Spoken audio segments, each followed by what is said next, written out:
மானம் குறையும் இன்னு மாசு படியும் இன்னு வீணா கதை முடிஞ்சு போச்சு.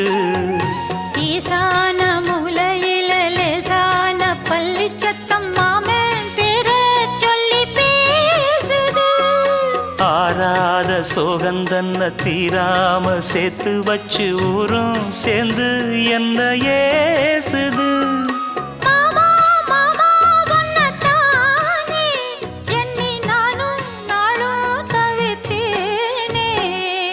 கூண்டுக்குள்ள என்ன வச்சு கூடி நின்ன ஊற விட்டு கூண்டுக்குள்ள போனதென்ன கோலக்கிளியே.